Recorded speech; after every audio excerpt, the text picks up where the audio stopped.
Welcome to Building Balance, the podcast where we inspire young men to create fulfilling lives by focusing on self care, relationships, and finances.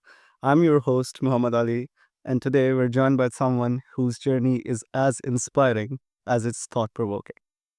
Our guest today is Sergio Panday, a man who climbed the corporate ladder to a high paying career in international banking, but decided to leave it all behind to co found Roots Inspire.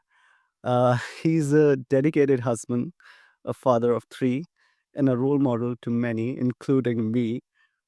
Trust me, this conversation is going to be packed with wisdom, insights, and even a surprise moment he won't see coming. We'll talk about his early life in Suriname, the bold decision to leave his career, how he balances family and work, and his advice on achieving financial independence. So let's get started. Welcome to the show, Sergio. Thanks for having me. I'm so honored to be your guest. I'm looking forward to learn from you as a podcast host, my friend. So, no, very, very happy to be here. Thank you so much, and I'm really happy this to have you as my first guest. This is very special to me as well. So okay, let's start from the beginning. Okay, growing up in Suriname and then later moving to the Netherlands, what was your childhood like? How did the experiences shape who you are today? We can start with what the family dynamic was like growing up. Yeah, so I didn't grow up in Suriname, right? So my story is that my mom is from Curacao, which is one of the Dutch Caribbean islands, very small island, 150,000 people. She moved to the Netherlands when she was 17 to do like secretary training, education, basically. And she met my dad here in the Netherlands. And my dad is from Suriname, and he grew up there, but also partly here because I think it was like 13, 14 years old when he came to the Netherlands. Um, and for those that don't know Suriname, Suriname also has, Dutch ties. So it's a former colony of the Netherlands. It's continental South America, but the culture is very much Caribbean culture. So it's on the coast. And if you look at the people, the mix of people, it's very much like in the Caribbean. So you have a big Indian population there, Chinese population, Javanese from, also because of the Dutch ties with Indonesia. So my dad has Indian roots, but was born and raised in Suriname. They met each other in the Netherlands, and then my mom decided to move to Suriname together with him. So I have an older brother, 4 years older, and me. We were born in Suriname, um, but the relationship didn't work out. So my mom left Suriname when I was two, or even a bit before that. And then she moved to Curacao first, and she spent like 6 months in Curacao with family, and then we came to the Netherlands. So I grew up in the Netherlands. Um, my mom and dad have always been separated. I've always, you know, been in touch with my dad, but I was really raised by my mom as a single mom with two boys. So yeah, that brings a very um, different dynamic than sort of your normal family. Yeah, yeah, totally makes sense. And what was your relationship like with your mother, father, siblings back then, and how has it evolved now? Yeah. So, and I mean, it ties in also, of course, to the stable family and being able to do that. So, my mom was basically my mom and my dad, right? So she had to be very strict with us, very focused on us, yeah, trying to keep us in line, basically. She was very big on education to make sure we got our education. Um, so my relationship with my mom was my everything. She passed away a few years ago, but yeah, she was my everything. Um, my dad, yeah, it's like I've always, felt his love. I just think he didn't know how to be a dad, especially to young kids, right? So, um, we saw him when we were little, like every other weekend, something like that. My mom actually made us go. Um, because I think like when we were little, we didn't really, wanted to go, or we just wanted to stay home or play with friends, but she actually made us go. But looking back at it, I think his dad passed away when he was 4 years old. So the whole role of being a dad, I don't think he really, knew how to do it, especially with young kids. Um, And that's also, I mean, maybe fast forward, right? That's also impacted um, me in the sense that if you have a if you have a single mom, there's no dad around. What happens is my mom, the friends of my mom, were all single moms because you look for people that understand your situation, that are in a similar. So all my Christmases or holidays I spent with my mom's friends as the aunties, and my cousins that weren't really my blood cousins, but for just the kids of my mom's friends. And you start to think that that is normal. So I actually remember when I saw kids in school that had a mom and a dad, or my mom was also working full time, right? So when other kids went home and their mom was there to make sandwiches, and I was like, "That's so weird," right? And then I see a mom and a dad, and I'm like, "Well, feels very like weird." So your whole perception of what is normal changes because of that, and that was actually, it took quite some time to sort of um, correct that. In the sense that when I was younger and I had relationships, um, yeah, to really commit was always difficult. To be, to understand that you stay together and you make the relationship work. Like I had to learn that, and in the beginning, it was a bit, yeah. Just had to get used to that and work on that. That I think that explains how the relationship you have with your kids now. That explains why you're so conscious about that now. So, um, okay, looking back at your childhood, is there a memory or lesson that still influences your decisions today? In terms of what? Generally, generally, anything, values, any specific lessons or anything that shapes you. Yeah, so I mean, if I look back at my childhood, I always was big on sports. So I had an older brother that was 4 years older. So the gap is quite big, right? So I really looked up to him as a he was the man of the house, right? So basically everything he did, I did. And and it's interesting because I can see it with my kids as well. So I have an 8-year old, a 5-year old, and then now a baby of 1.5. And you can see with the 5-year old, when you ask for his opinion, what flavor ice cream does he like? He looks at his brother, like, what flavor ice cream do you like? And then I like the same, right? And I was like that as well. Like everything my brother did or liked, I liked. Um, and my brother was great at sports. He was a good football player. I was really bad at football. I'm much taller than him, so I'm 6'8". so 2 meter and 3 centimeters. So I'm really tall, whereas my brother is like 6 foot. So a big difference.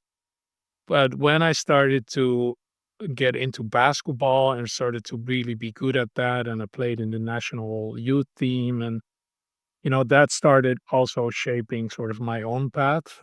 Um, so if you look at sort of what shaped me as a person, I think it was very much the sports career, basketball, having to deal with pressure of the national selection, and going to um trainings in the weekend that were like selection training. So at the end of the training they would call out a few names, and they had to go home and can't return the next week. So it was like really like a process to get to the best of the best. And I think that shaped me. um in terms of really being ambitious, wanting something, having to work for it, dreaming big. I wanted to be in the NBA, and but also it shaped me because dreams were crushed. Right? I wanted to be in the NBA. When I saw like that wasn't possible anymore because I had injuries that I was dealing with, I was like, oh, screw this. I'm not going to play basketball anymore. And then I got into kickboxing. And then I started to get good at that, and I started to compete, and I started to dream big there that I wanted to fight in Japan and do all these things. And then, that dream sort of got crushed because when I finished university, I started a job and it was hard to combine. And, so I think what shaped me, and especially the ambition and the drive I have, is, yeah, the, the big dreams I had, but also you know, having to be realistic about them and then seeing those dreams crushed. I think it shaped me into, yeah, like being a fighter and not letting go, and trying to make sure that the dreams I have now actually get realized. So I don't know if that answers your question, but I think, um, yeah, that shaped a big part of why I am the way I am. It does answers my question, and building on that, how has the move at a young age to the Netherlands has shaped your perspective on life and success? Like with all that you with all the dreams that got crushed, and you started thinking realistically, and all of that. On top of that, you had to move. So how did that uh, impact?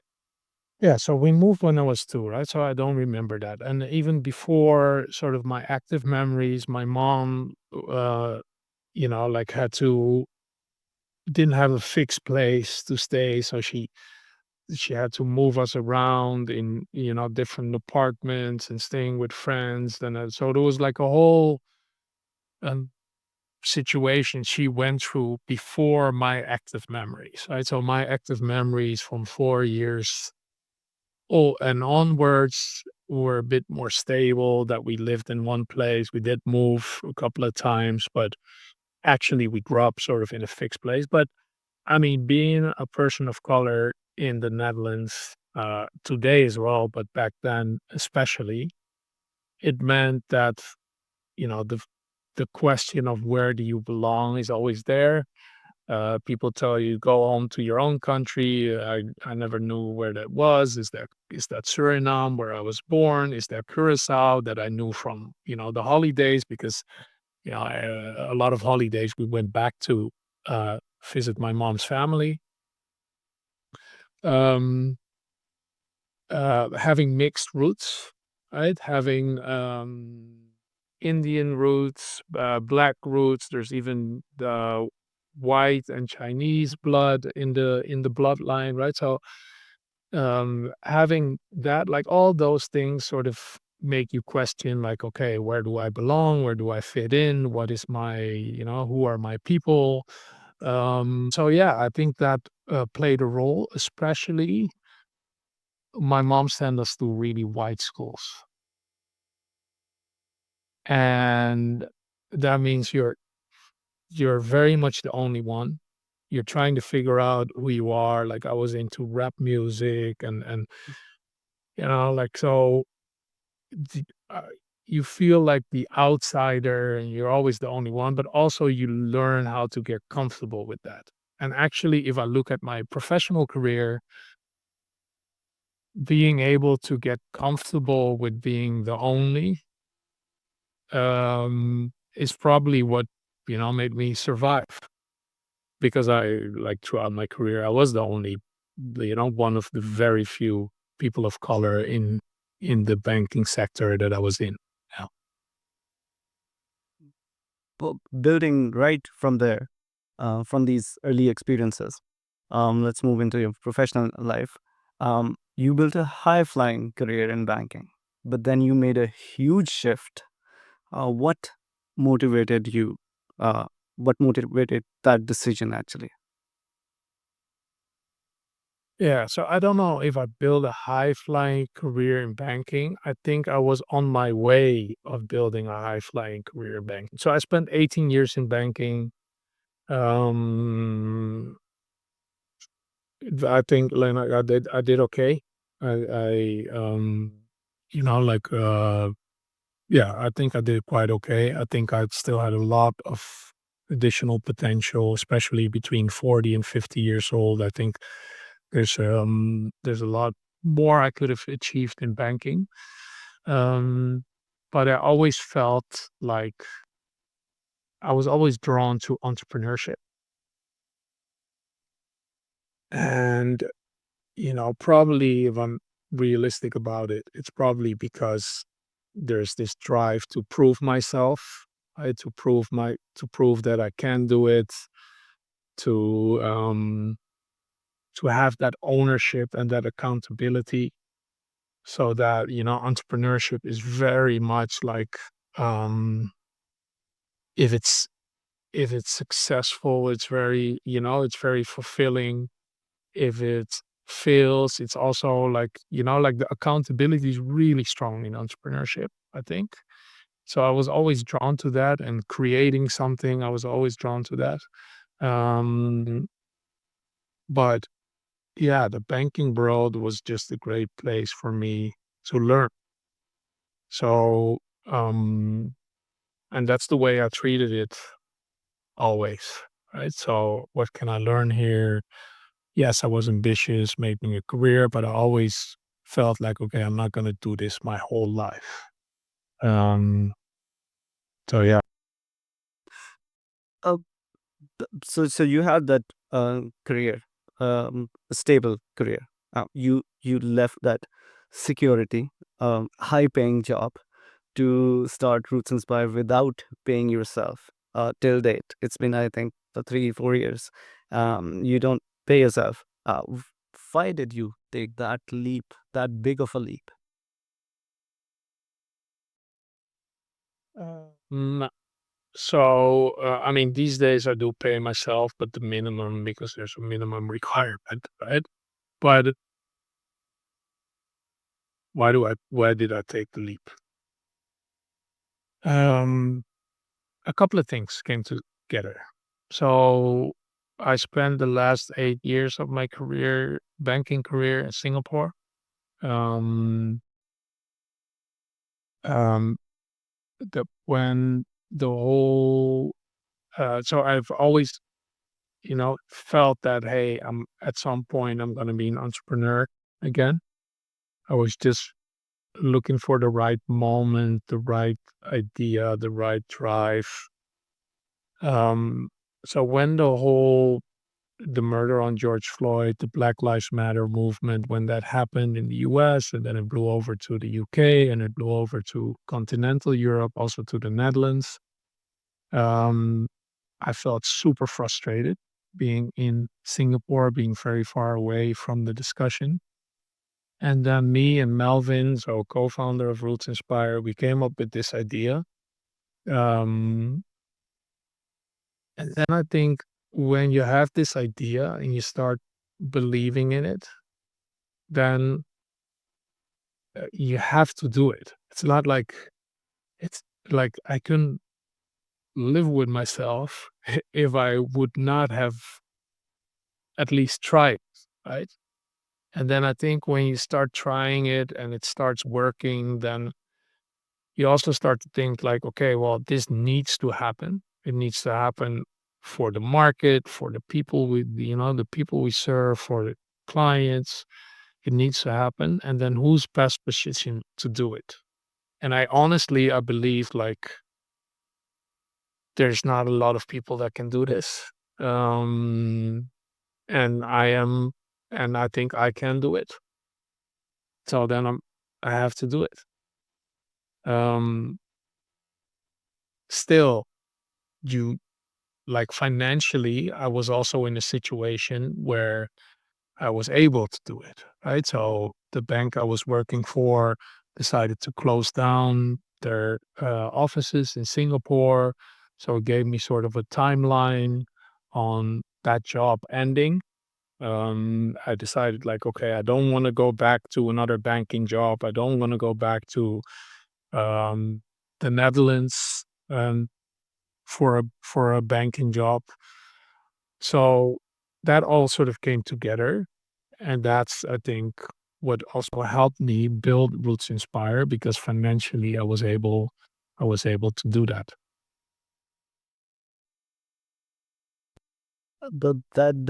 That explains what guided your choices, and just to add to what you already said, how would you define purpose in life? We know the purpose you're serving.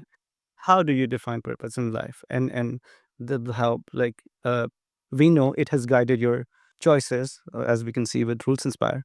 But how do you define purpose in life? Yeah, so great question. I think we're all searching for that, right? I think, I mean, I'm a thinker, right? So I do think about it quite a bit. I can see my oldest son, he's 8 years old. He's also very much a thinker. So already at that age, he's thinking about these things. Um, I think what I'm trying to do is build legacy, right? Build, um, I mean, meaning of life, but also legacy. So what do you leave behind when you're gone? And there's legacy in family, right? My kids to make sure they're three boys, three, healthy, uh, strong boys that um, can build their own families and that can provide for themselves and build their own legacies as well. But then the way I look at Roots Inspire now is that it's also my life work. The banking career wasn't my life work. That was just a job and a career, and yeah. But Roots Inspire can really be my life's work that can live on way past me and do good and help people and be a solid business model that can sustain itself, right? So yeah, that's how I look at it. And honestly, you very fortunate as well, right? Like everybody's looking for that, and I feel like I found it.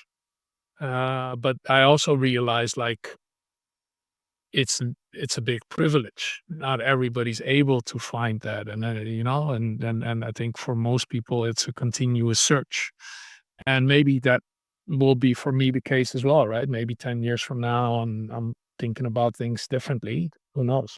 Yeah. Yeah. Thank you so much. That was the really great answer. Um, Speaking of like how the way you've done it, so you'd be in the perfect position to answer this. Which When should someone know it's time to stop, pause, or even switch professions in pursuit of a meaningful career? So um, I don't believe in what I did that is well, definitely not for everyone, but I think it's actually for very few. I'm a much more of a believer in finding purpose in what you do and what you're good at. right? Because in the end, you can be very strategic about your life, and you should be. I think you should try to be in that driver's seat. But at the same time, the road is what the road is, right? So there's opportunities coming, and there's things that you thought would work out that don't work out, and other doors open. And so you also need to be, I think, flexible to go with that flow. And I think if we look at, okay, how can we have purpose? How can we have meaningful work? Um, yeah, um, it's it's also about how can you find purpose in what you already do? How can you do a bit more of what you love doing? How can you do a bit less of what you're not doing? To find something that is like super meaningful and is exactly what you want, and it's great if you can, but for most people, it's not realistic. um it shouldn't be the the the plan A, right? Like, I think, um, more realistic is to find purpose in what you do, to make sure that if you like helping people or educating people, you can do that in your job. If you like to, go out and build relationships with clients, you can do that in your job. If you like, the energy it gives from doing deals and or finishing projects, you can do that in your job, right? So it's more about, I think, finding purpose within what's in reach than leaving your job because you're trying to search for something that is that you may not never find, right? So it sounds very contradicting to maybe what I did, but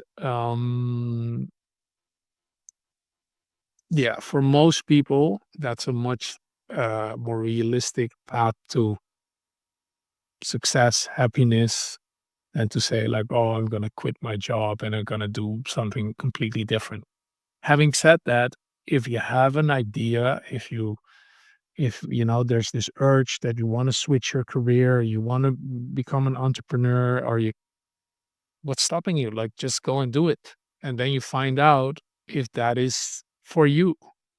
Um, in the end, a job is still a job, right? Like, if you look at professional football players, yeah, they all love playing football when they were kids. I'm sure that with all the pressure of being a professional and performing, not performing, and the business side of it and the politics, I'm sure that their job is not fun every day, so they find the enjoyment in the part of the job that is fun, and all the other stuff just comes with it, and you have to deal with it.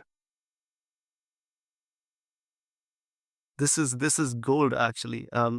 So myself, I've been um uh like searching for an answer to this as well. But when like around you and on the internet, you only hear about like do what you love, go after what you love.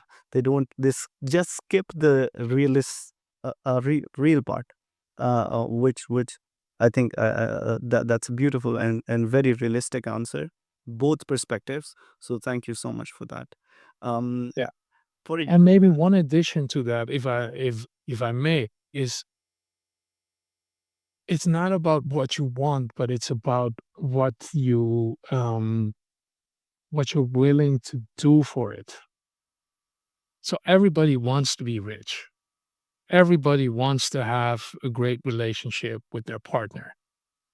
Everybody wants to be, a good parent. Uh, it's what everybody wants to be fit and healthy. But what are you willing to do for it? Like, if you don't go to the gym or you exercise, and you're not going to get fit automatically, right? So, and that's So I think the question to ask yourself is how much you want something and what you're willing to do for it.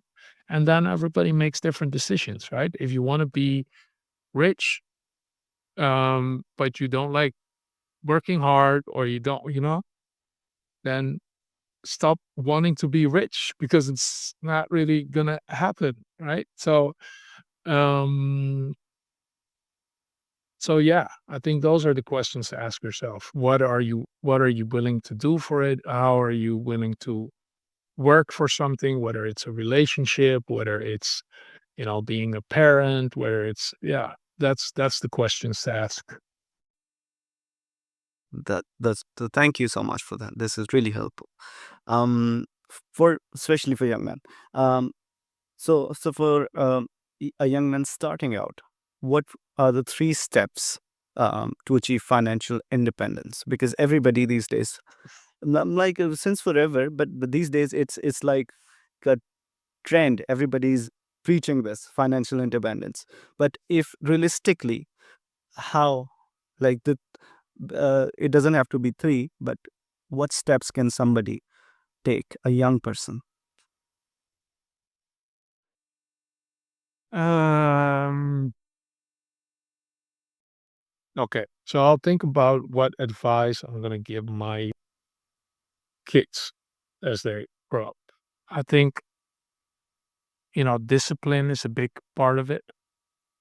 Understanding um, that you need discipline, that you need to work hard, that not every day is fun, and mm, so if you want to build your financial independence, then you need to have the discipline to do it. Um, I think a big one would be, for me, big advice would be to think longer term.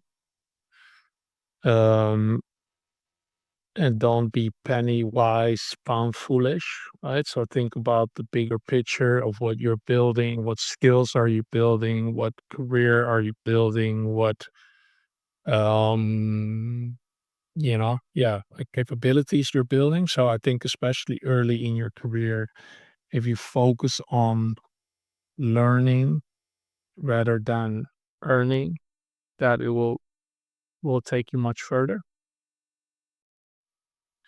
And that's hard to tell young people, right? Because they live now and they want to, and they will, yeah.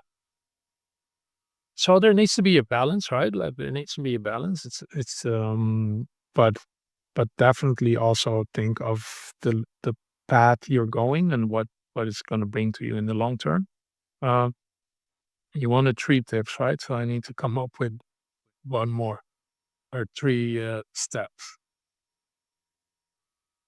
Maybe my third one is uh, you can always be rich. I'm rich. It's because I don't want like fancy sport cars or fancy watches or so it's being rich is about having more than you want. So you can, like if you have more than you want. So there's two things you can do. You can say like I need to have more because I want this, so I need to have more. Or you can say I should want a bit less and then I'm also rich. Right? So, and in the end, we can all do with much less than like we think we have to, or that, or oh, our friends have this car, so we need this car, or they go on this trip, so I need to go on this. Yeah, if you want a bit less, you'll feel a lot richer. Yeah, and that exactly answers like one of the issues with young people today. Like numbers never end, and people, especially young people, they're always dreaming of a, like they get one thing and then they're dreaming about another bigger thing, which is of natural. We all do that, but there has to be we have to stop somewhere, right? We have to learn to Yeah. uh, to be tactful at a certain stage where, um, yeah, the numbers never stop. they they keep on running. So, Yeah. building on that, yeah, please, please, please, you're gonna say something. No, yeah. So it's also life, right? So it's also like if you're just completely happy with where you are and you know, like it's great, but it also means your drive is sort of gone then, right? So you also need some ambition and some drive and some, something that pulls you through life and to the next step and the next phase. So there needs to again, it's I think it's about balancing. Uh, but yeah, so I when I was in Singapore in the banking job, I mean, money was never a or at that time, money was never an issue, right? So we could go on any trips that we want, and we could buy anything that we want. And it's also about like not wanting all the crazy things, like just the normal things. That was never a problem. And then now, having stepped back from the banking life and doing the entrepreneur thing, now it means that we had to adjust our lifestyle. And but yeah, does that mean um it doesn't mean I feel less rich. It just means like you adjust the lifestyle and actually it's fine as well. It's fine living in a smaller place and also like you just adjust and feel happy about it. Yeah. Yeah. Beautiful. That's something young people really need to hear more. So thank you for sharing this.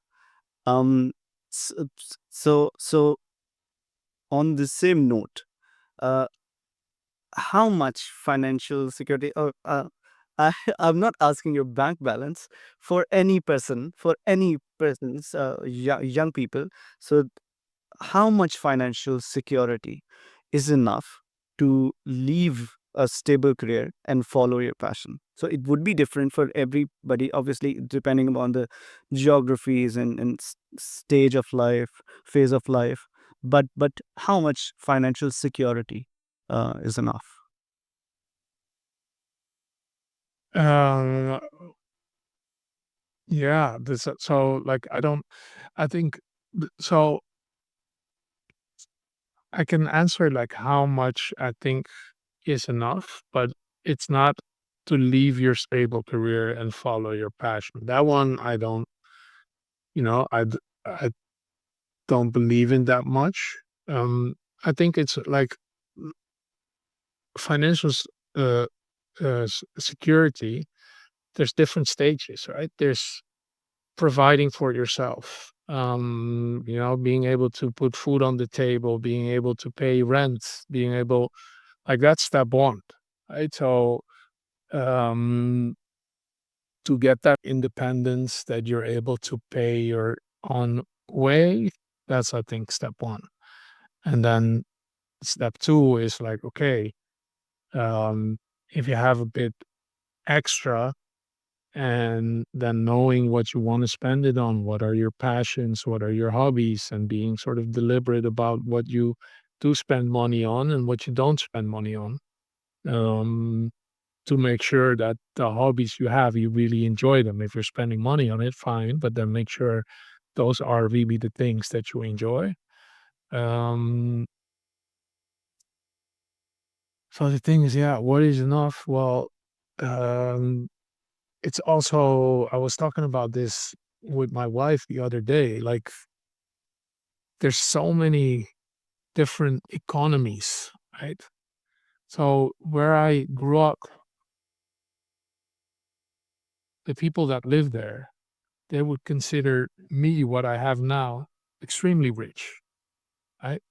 But where I live now, Yeah. with my neighbors and stuff, I'm just normal. I'm pretty sure if like if in the US you have a house in the Hamptons, like that costs like 20 million, and all your neighbors also have that, and they also go on the yacht, and they also, so it's really like about the benchmark.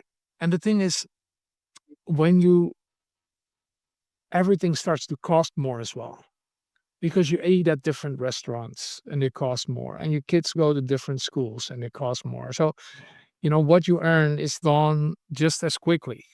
It's so I don't know if that answers your question, but I think the decision to, if you want to leave your job and follow your passion, um I don't know if that's like the financial, yeah, okay, the financial thing is definitely a driver there. Um, but I think you need to have that plan, right? Like, especially if you're like, I'm not retired. I'm not, I didn't quit my banking job to retire and do a hobby. No, I'm an entrepreneur, and I believe that eventually this is also going to provide, for my family, and be able to sort of have that as well. Um, so either that you believe in a path that's also gonna pay out eventually, or you adjust your lifestyle and what you want, and you say like, okay, I can have a third of my salary and still be happy and do the things I really love, and that's it. And it's okay, like it's okay to do that. Yeah, many young people need to hear about that.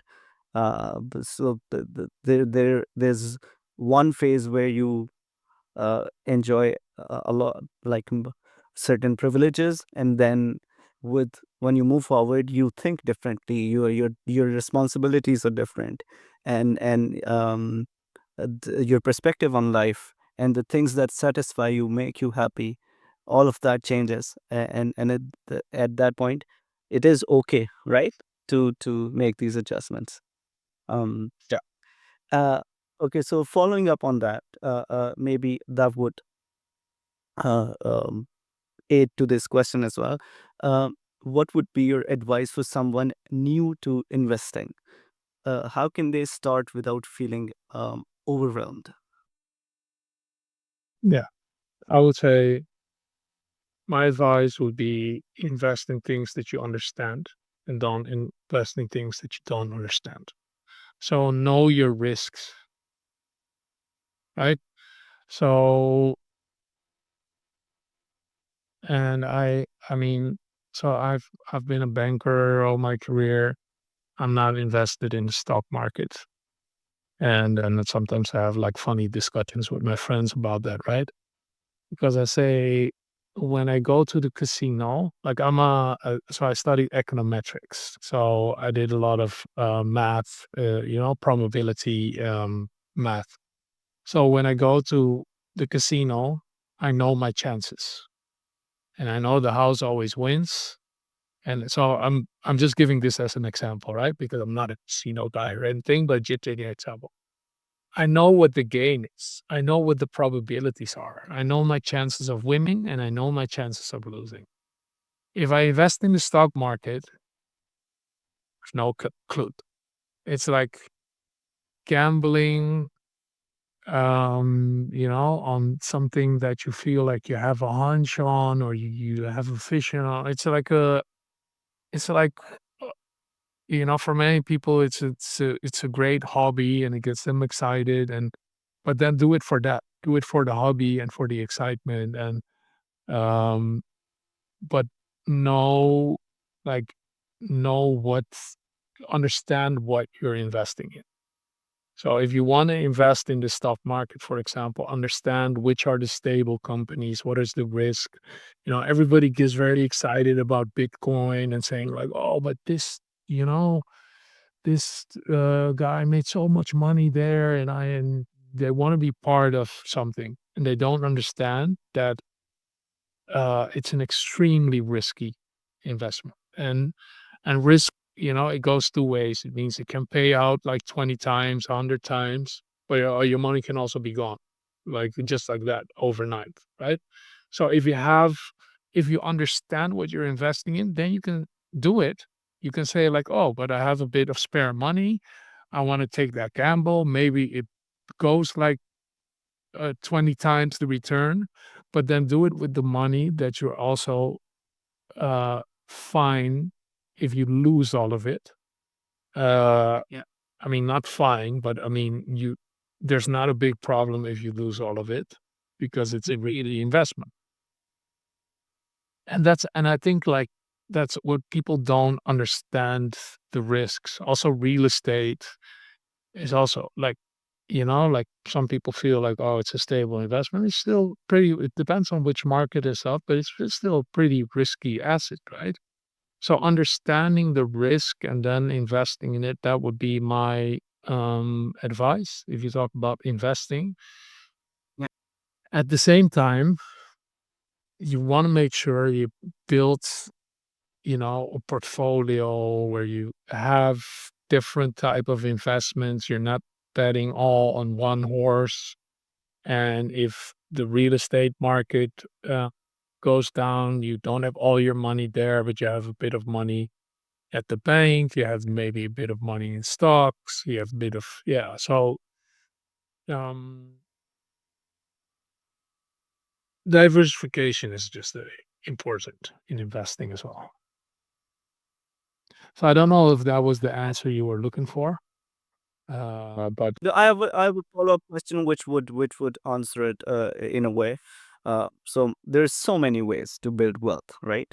So if you could look at the current market, so there's e-commerce, crypto, stock market, real estate. So which one do you feel offers best potential and why? So for young people who are just looking at Instagram and YouTube and are impressed by what people are showing their lifestyles and then they're selling their courses. so I'll answer this question very differently. Okay. So I'll answer this question very differently. Um, so I talked about like understanding what you invest in, understanding the risks. To me, uh, I feel like I'm the best investment. I know my capabilities. I know what I can do. I know the risks. So if you look at what I did, I invested in myself. I invested in Roots Inspire. Um, and I believe more in that investment than an investment in crypto or the stock market. Or so it's a very personal decision, right? Um, and then with that, I also think about diversification. So I have some real estate here and there to diversify. Um, keeping some cash also to have some buffer, some de-risk. So yeah, I, like I won't I won't give the advice like, oh yeah, crypto because that's going like sky high. Yeah, if you want like that type of advice, people can find it on YouTube. You can find anything you want on YouTube. I think like their diversification is a no-brainer. Like I think everybody has to diversify, but also understanding your investment. And I think like for me personally, I understand the investment in myself the best. Maybe I'm overestimating a little bit, but No, no. yeah, that This is a very unique and quite justified approach to it because as you mentioned and many people struggle with as well, there are way too many uncertainties with some of these markets, some of these options of investment. So I think yeah, this sounds like an interesting approach. So on a lighter note, if you had to choose one, Bitcoin or a beachfront property, which one would you choose? a beachfront property, like no question. That's like, I mean, that's a no-brainer, right? Like if you talk that type of money, like if you would have the money to buy a beachfront property and you would put that type of money in Bitcoin, you're completely out of your mind, right? I would say like, That's that. yeah. So the I think that if you want to uh if you want to like compare those two, I would say what is the better investment? If you want to make them more comparable, you would say, you know, I already have 10 beachfront properties. Should I buy an 11th one or should I gamble a bit and buy some Bitcoin? That's then it's, like a more comparable. The why this answer is very useful is because uh, you are thinking this way, that's a clear choice for you, but young people these days who are looking at Instagram and YouTube as inspiration, uh, they get confused, and they would many of them would be more inclined to invest in Bitcoin, because it provides that sort of excitement which young people love, and real estate and all of those things sounded comparatively boring. Uh, uh, so yeah, yeah. So for young people, my advice, my investment advice would be um, invest in your education, your skills, your, like instead of saying like, oh yeah, I invest in Bitcoin and then I can make 100 times what I invest in. No, look at the longer term and say like what I invest in my skills and my career, that's going to pay out over my lifetime much, much more than this short term money. And obviously, I can also understand that how, like it's different parts of your life and it's different. If you only have small money to invest, then you're more inclined to go for something with a potential bigger payout because the having like a 5% payout or a 10% payout is not like making much difference. So I understand that. I don't know. It's also why people buy lottery tickets, right? They're trying to look for something that can change their life. Um, but I believe much more in putting in the work to change your life, and it's a lot slower, but it's a more realistic option. Mm, totally makes sense. Let's move on to the next segment. Um, balancing work and finances is tough, right? But you've also built a beautiful family. Let's talk about how your relationships contribute to your success. So, how? So, first, I'll go with this one first. How did you decide your wife was the one? What qualities made you confident in your decision to marry her? So that's one of the most important, I would say, things young people need to understand, and so different perspectives are welcome here. So Yeah, so it's actually so something I said on my wedding speech um, is the choice of your wife is the most important choice you make in all of your life. If you look at, choice of education, choice of career, like all these important choices that you make in your life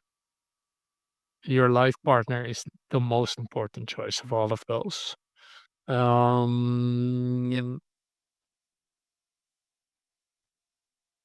I mean, and uh, so how do I know? I mean, it's something that also grows over time, right? Like, so I mean, my wife's amazing in the sense that she's supportive, um, takes away, it takes a lot on her shoulders as well. If you think about sort of, juggling, me having running and uh, like running like a startup.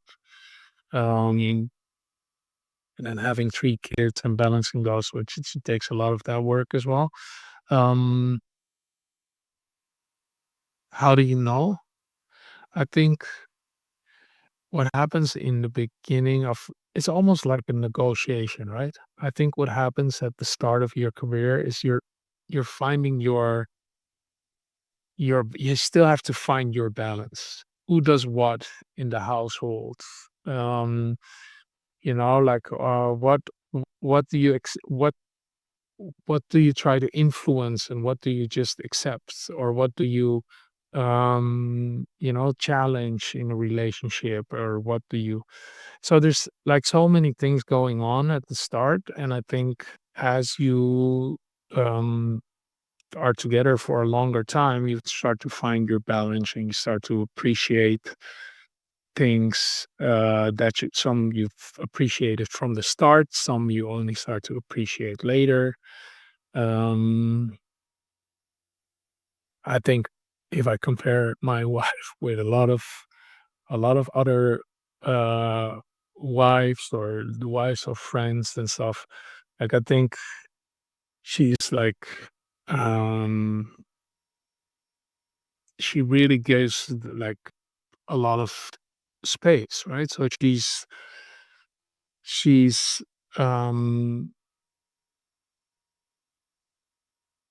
she's looking for ways like, okay, you do what makes you happy, and she provides the space that like if I want to go wing foiling and be on the water, she says, yeah, okay, you go. I know you need this for your sanity and for your health and for your so go and do that. And that means I'm gone for 3 hours and I'm on the water. And meanwhile, she's, here with the 3 kids. But like that sort of thing, she's very much yeah, she doesn't give me extra stress. Whereas I see a lot of friends of mine where their wives can give them some extra stress. And I don't need extra stress. And I think that's one of the things that either holds you down or helps you grow, right? So before we get to the follow-up question, uh like these are the qualities like you're talking now, right? But for a young man who's deciding who to marry, right? If you're comfortable, um like is there a moment that you decide, are there specific qualities at that stage, initial stages, that you say, okay, if yeah, this person does this, I think uh, I should marry them. Okay, I can tell you like so we look at like my wife is extremely beautiful. I think she's always been. I mean, yeah, she still is, and she always was. Um, but and we look at that. I we look at that in a partner who's a beautiful wife that you're attracted to and that sort of thing. In the end, that's like complete peanuts compared to what you should be looking for, right? You're gonna spend like 60 years of your life, something like that, together. Um, you need to get along. You need to be a team. You need to be able to run a household together, to be able to run your lives together.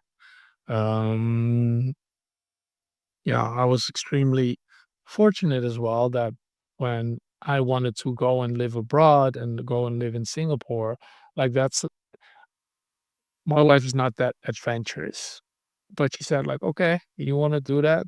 Let's go and try. And she was amazing. She's super social and she made like a lot of friends and she has, even much better connections with people than I have. Um, but yeah, you need to find that balance on okay, who brings what to the table and can we run this family, this household together? And can we rely on each other? Like that sort of thing is much more important than beauty, physical traits to me. And But it's easy for me to say because my wife is extremely beautiful. So this is beautiful, by the way.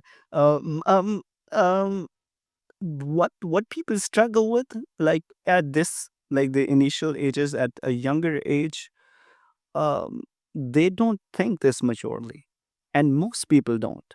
Who the ones who do, like I know people who got married at like 19, and they are building. This impacts your professional life as well, right? Uh, your focus as well, and like plays your partner plays a role, not just in your personal but your professional growth as well, right? So I think absolutely. at that stage. But maybe, I mean, just talking about it with you, like, and there's also like another approach to this, right? Because now we're approaching it from like like we would have a bunch of resumes and we're hiring a new person in the team and we're able to just select on certain qualities and stuff. But I mean, probably the more realistic way is that things just happen, right?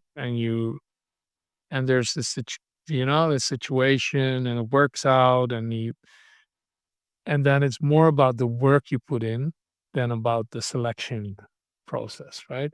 Just like where you said, like, okay, when, should you leave your job to follow your passion?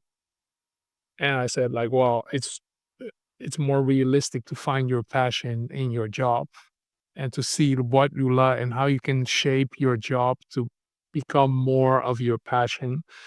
Um, it's probably that like that as well, right? Like you in relationships happen because of whatever reason, because of faith, because of timing, because of whatever it is. Um, and then you need to work on, you need to look at, okay, what are someone's strengths? What are my strengths? How can we be a team? How can we complement each other? Um, I mean, I think insecurity breaks a lot of relationships.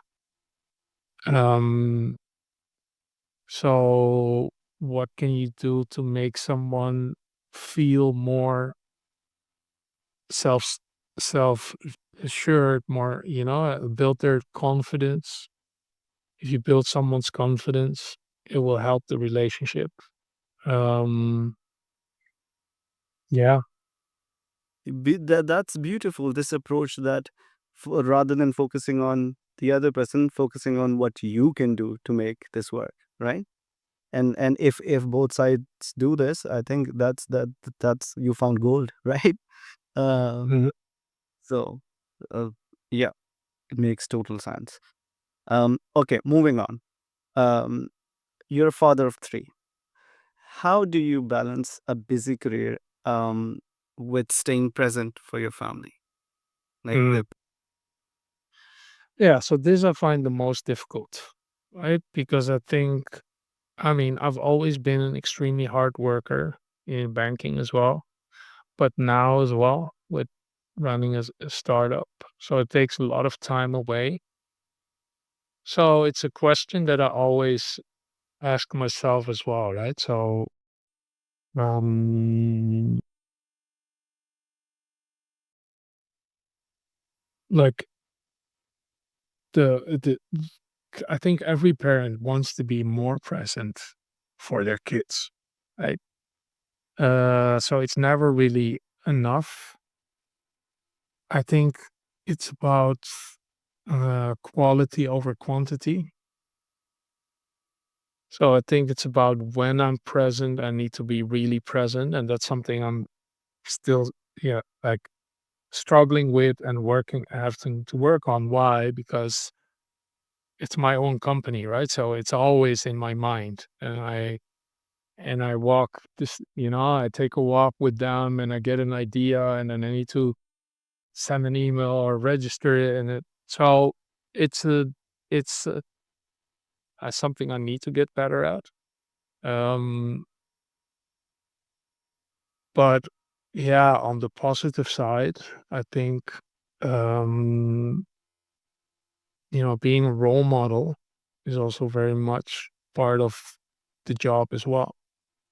So them seeing that, hey, you don't like things don't just happen. You have to work for it. You have to be disciplined. You have to, like show, not only telling them that, but showcasing that. It's also, I think, important. Um, yeah, I spend a lot of time and focus on them building the relationship amongst each other. Like, how can we facilitate that? Because I think when my wife and I are gone, if they have a great relationship amongst themselves, that's going to help them in life as well.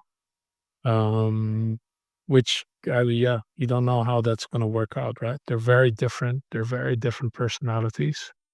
Um, so yeah, Yeah. Okay. I don't know if that answers your question. That does actually. That does actually. We'll build on this in the next segment as well. Um. So, uh. So then my next question is, what's the one little thing that your wife or kids do that brings you joy every day? Well, for the young one, it's super easy, right? So he's a year and a half old, as and he just existing is hard to bring the job.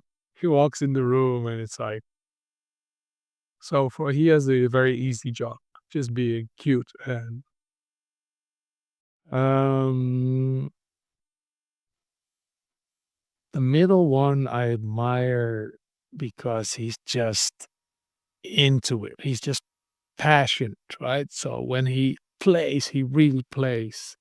When he is doing sports, he's really in the sports, right? Like um and he's a super sweet guy. So, he likes to help with cooking or, like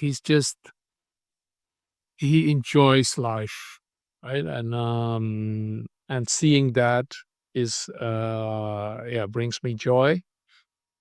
The oldest one, the 8-year old, it's I mean, he's like this little genius, right? So seeing a little genius grow up and he skipped a grade and he's like super smart, but you can see the way he thinks about things. And when I explain something very complex to him, like how he understands it or how even with a little explanation. So that like I'm just extremely proud of that part of him. Um uh and my wife, well, I mean, the cooking brings me joy. Um, Now my wife is really, I mean, she's something special as well, right? Like the way I learn a lot from her, the way she um, builds relationships and maintains relationships with a lot of people, which also means it makes me a bit lazy in that sense, right? Like if you look at our friends and when we meet them, she's like, because she does it, I don't have to do it. And that also means that I get a bit lazy in that. Um, but yeah, no, like what brings me joy every day. Um, yeah, just uh, being able to have gotten here, right? If I understand, if I look at where I came from, and then now being here and having a family that's healthy and happy, and yeah, it's uh, it's amazing.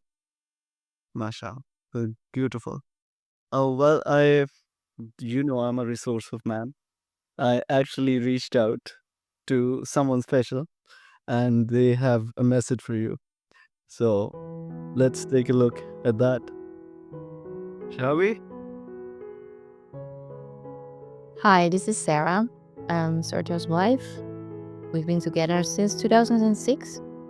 Mohammed Ali asked me to say a few things about Sergio. And then one thing is what makes you proud every day.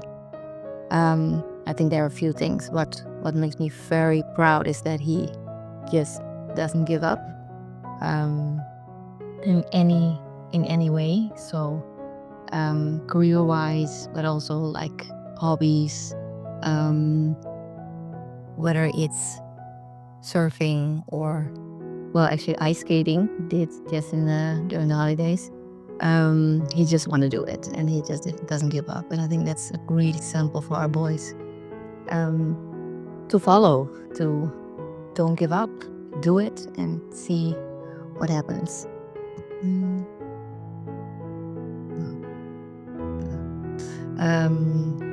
I think that's a tough one. I think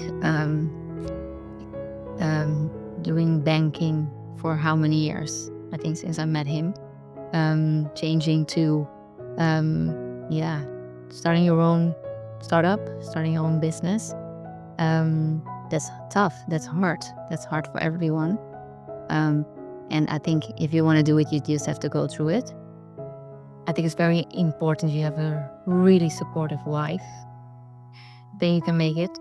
Um, and I think we made a lot of moves. So we moved countries. We bought a house. We did a renovation. Yeah, a lot of stuff going on. And then we had a third baby. We moved back to Netherlands. So for us, it was a lot, but I think we managed. And yeah, we're all doing really well now. I think, especially for our eldest, Keanu, he really understands him.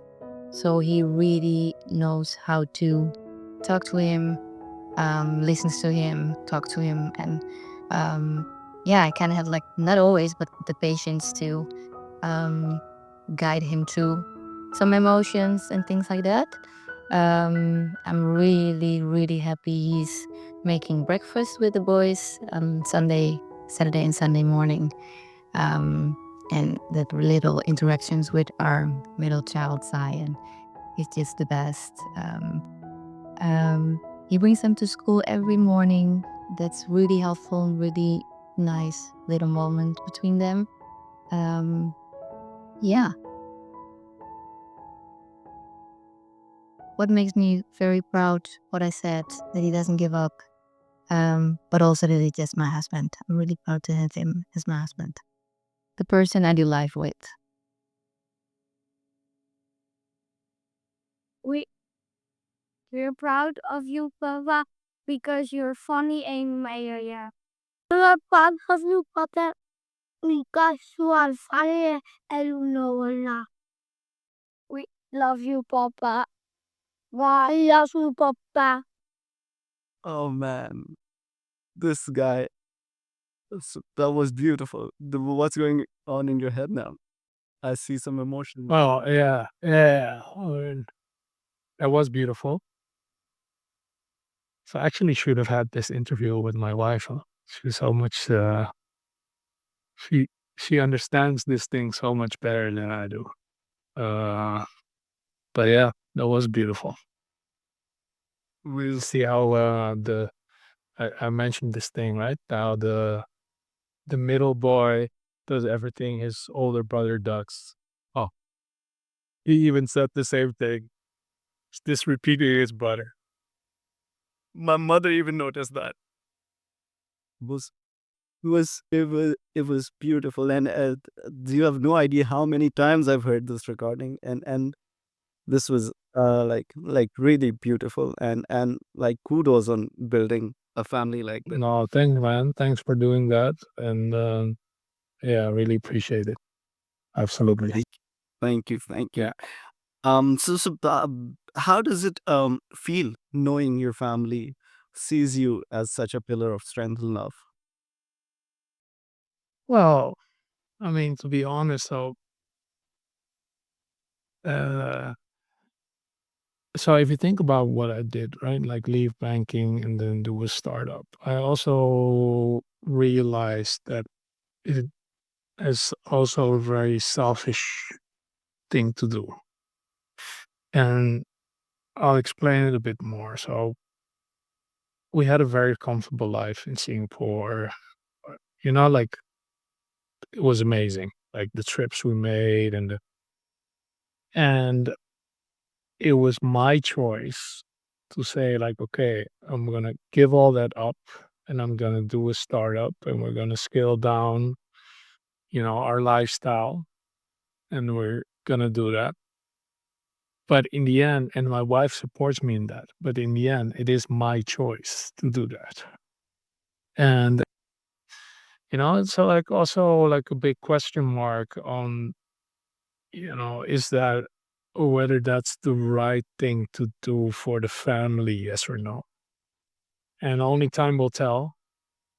But that is like that's the toll. Like if you look at okay, what is the toll it took, and everybody's focusing on okay, this big banking salary, and you give that up, and the real toll is like okay, additional stress it puts on the family, moving countries, leaving a comfortable life, and then that's the real toll. Um, and then what I tell myself is uh, what sort of the quid pro quo, well, what is the return on that is that I do see that my boys are very proud of, Roots Inspire, and they're wearing the T-shirt with the logo, and they understand like, oh, we're doing an event, and there's a lot of people that also wear that T-shirt, and so I think what I tell myself is that they see that, something you can create something and you can build something and you can do good in this world and you can um but yeah, I hope uh I I hope it's worth it and that it will, continue to be worth it. Yeah. Yeah. Inshallah. Okay, let's shift gear a little. With all your responsibilities, how do you take care of yourself and stay balanced? So obviously, there's a lot the family takes, and then there's a lot that you take, and then on top of that, there are these thoughts every now and then that a family is looking at you, relying on you. That is an additional, thing on some a man's mind. So, how do you take care of yourself? So we can start with like, do you have a daily routine or habits that help you stay grounded? So the wind sports, the water sports that I do, and now it's winter, so it's sort of fallen away when it's cold. But that always is really like a moment for myself where you can't think about anything. You're just on the water. You have to focus on what you're doing in the moment. Um, so that helps for me.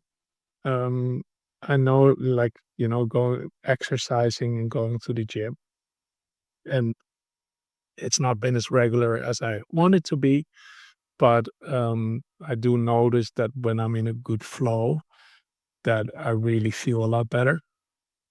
Um, so that's one. And then, um, having that, uh, trying to build in that dedicated time with my family and also individual time. Yeah, me time. Yeah. And that's something, I mean, um, yeah, still work in progress, but I think that's extremely important to do like a night away with my oldest or with my middle one and just have that one-on-one time. I mean, we have the family time where we go on trips and that sort of thing. This is also like super nice, but that one-on-one time, also with my wife, is important, which now is starting to become more easy, right? Because The youngest one, he's 1.5 years old, so it's easier to get like a babysitter and be away with my wife. But yeah, in the first year, it's much harder because the baby needs so much attention and yeah. I know that. Well, no, So, and how important is fitness in your life? Like, how does staying healthy? What does staying healthy mean to you? yeah, I mean, I used to exercise like 4 days a week, uh, and now it's gone down to like 2 days if I'm lucky. But yeah, it's an extremely important part that I need to find more time for. Um, but the way I do it is I do it early morning. So I do it before I bring the kids to school, and I go to the gym or I go for a run because that's the way that works for me. So I rather get up a bit earlier and having that under my belt, I feel a lot better the whole day. Um, so yeah, yeah. Great. And like when life feels like overwhelming, what's your go-to method for recharging? Like, especially for a guy running a startup, um, and have very young kids. Um, yeah. How do you manage that? How do you recharge? How do I recharge? Well, I mean, so I'll give props also to Melvin, who's co-founder of Roots Inspire, one of my best friends. So what he's very good at is, when there's some bad news or some client that we've been working on and the deal doesn't come true, and you know, um, yeah, he's one of the best guys to give a call then, and where he can say like, look, look at how far we've come already. Uh, we started this with an idea and there was nothing. Look at all that's there now. Yeah, so to also keep the focus on what all the positive achievements that we've gotten so far. So yeah, I think like things can get overwhelming when there's a lot of bad news at once, right? And then it's like put in all this work, you put in all this effort, um, like then it can get a bit overwhelming. So it's about navigating through those situations, I think. Yeah, and it's great to know that you have somebody that you can speak to. Not many are able to build that kind of a relationship. So that's beautiful. Um, okay, so at Perfecto Casa, we believe self care, relationships, and finances are the three pillars of a fulfilling life. Do you agree with this philosophy, and how do you apply this in your life if you do? Yeah. So I absolutely agree with the philosophy. Um, and I think it's a great advice to be more conscious of it as well, like you're doing with this podcast, right? So to really think about, okay, what do you do for self-care? Because I mentioned the water sports and wind sports, like I didn't go and do that for self-care.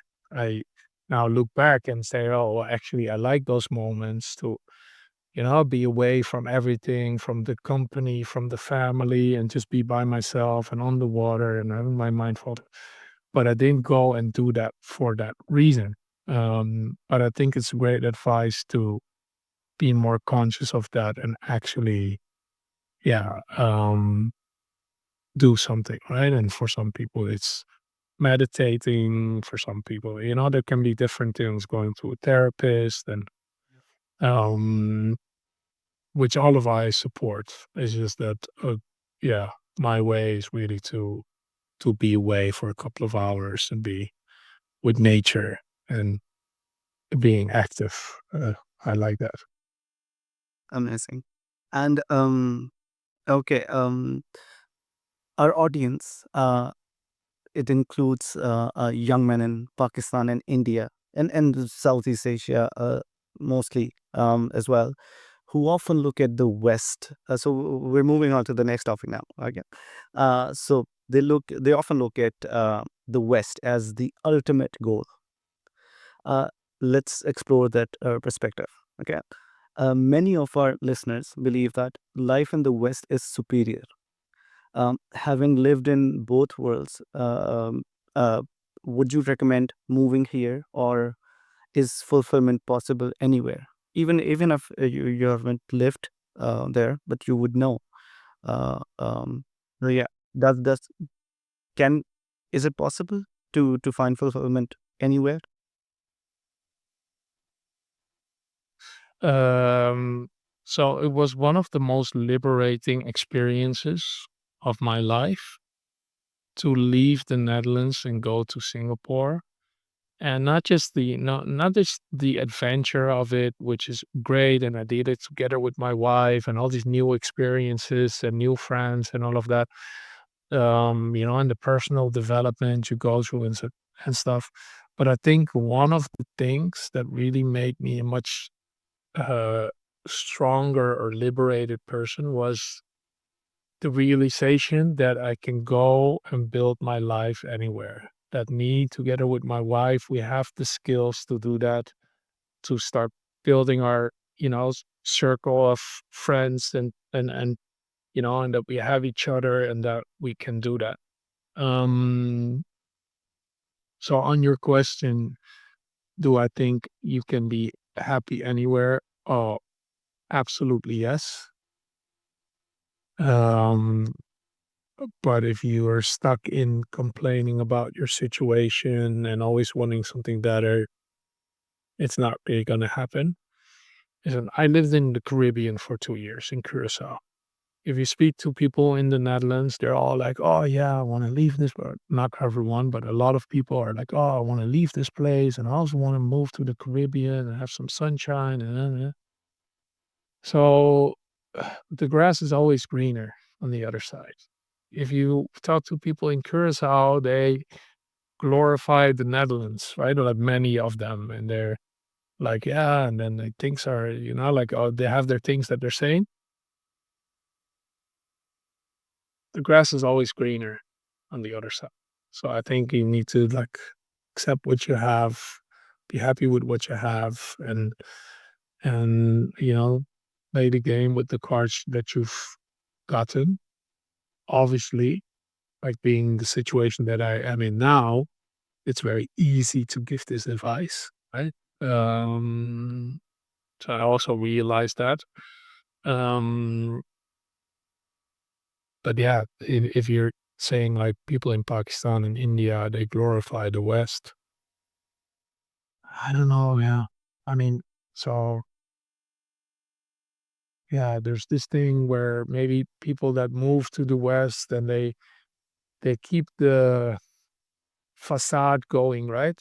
Because they want to tell their family that they're doing fine and that everything is great, and they send over a bit of money, and that whereas a lot of people are struggling, and that move to the West are struggling as well, and they have the different challenges, and so yeah, it's Was it not like it's not always rainbows and sunshine, right?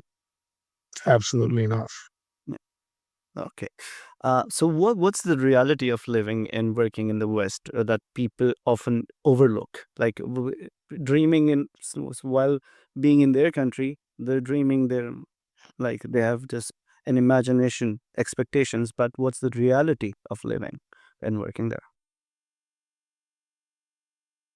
Um, So just to add to the question, here people think the ticket to success is getting the visa for the West. You land and then you see money on trees and you see opportunities that easily.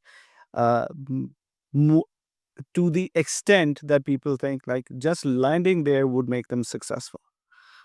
I think the success comes with the intention.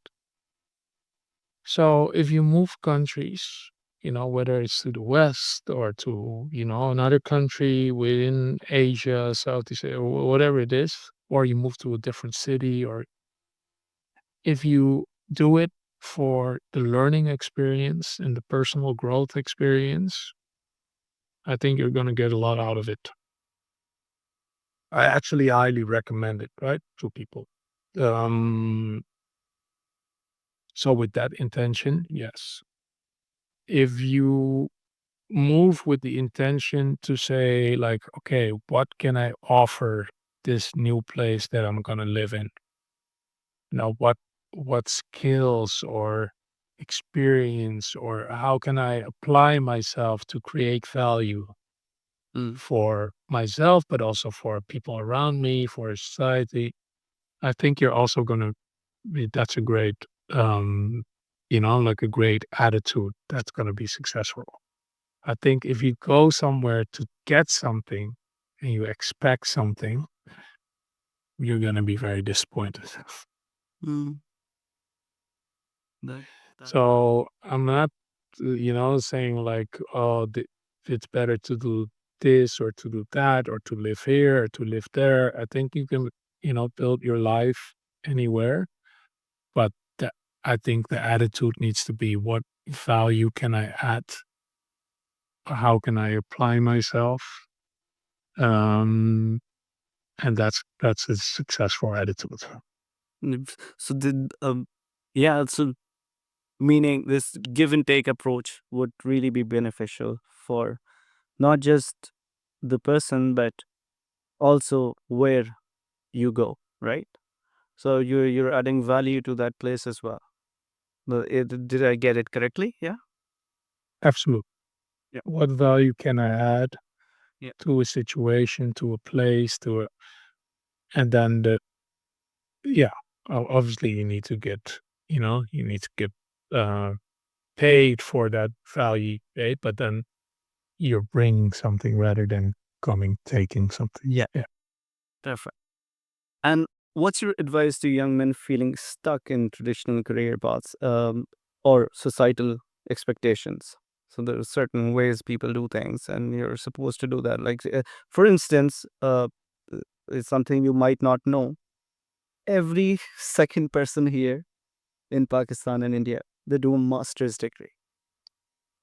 So after that, like getting this whole education and then going to the professional life, they're not even sure where to start. They don't even know the industries they want to tap into. Uh, no idea whatsoever. So, how would you answer that? Yeah. Yeah. So I believe in education, but also I don't believe in education that much, right? Like, so I know there's a lot of people relying on just getting the education that would set them up.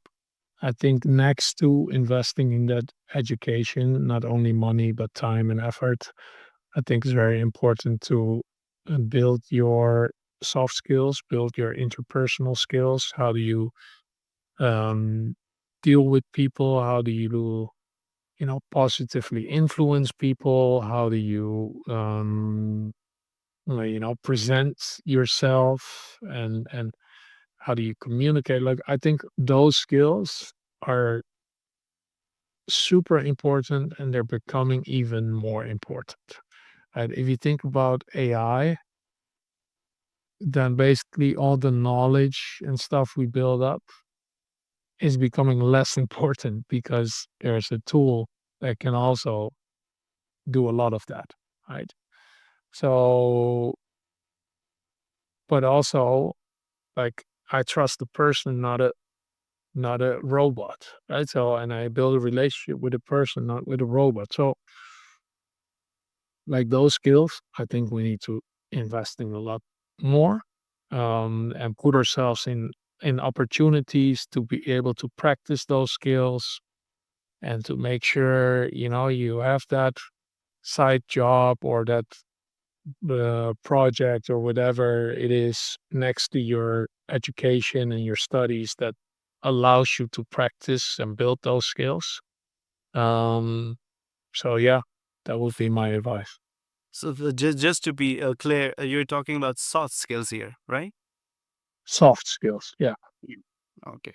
And l- if I talk about Pakistan only, I'm not sure about the numbers, but it was close to 1 million people last year who left Pakistan for better opportunities abroad. Okay. How can someone from a developing country find opportunities to build a better future without leaving their homeland?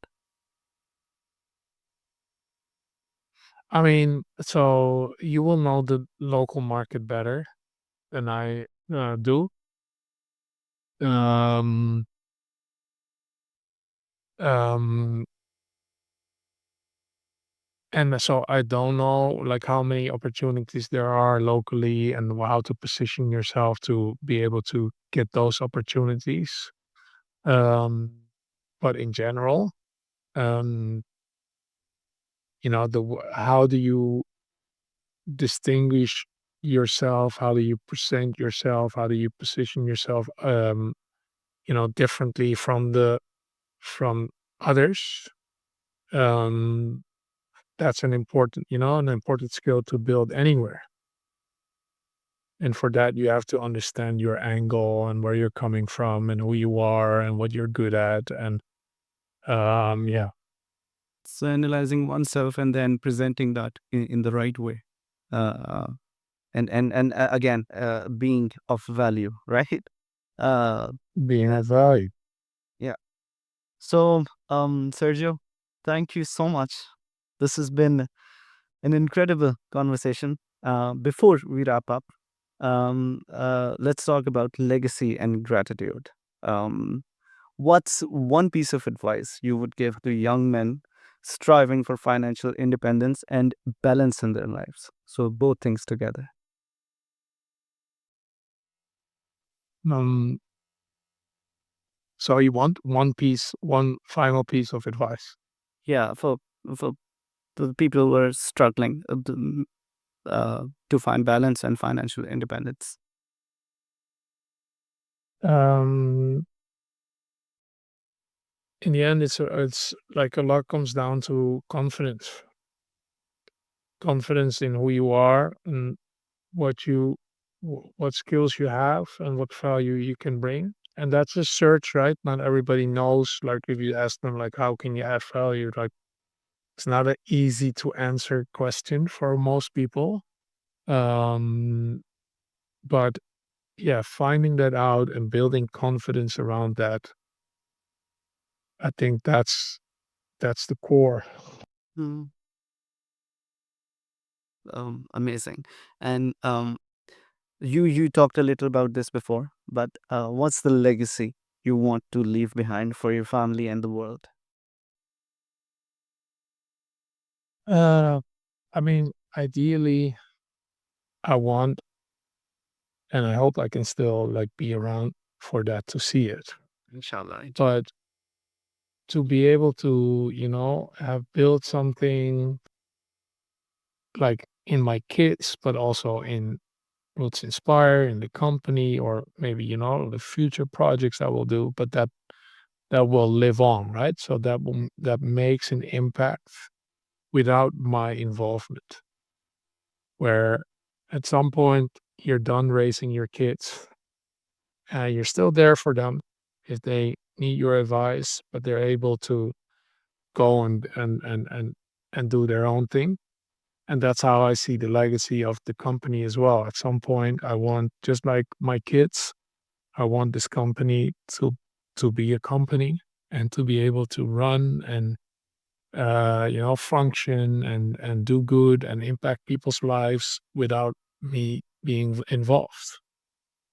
Um, so that's the dream. Amazing.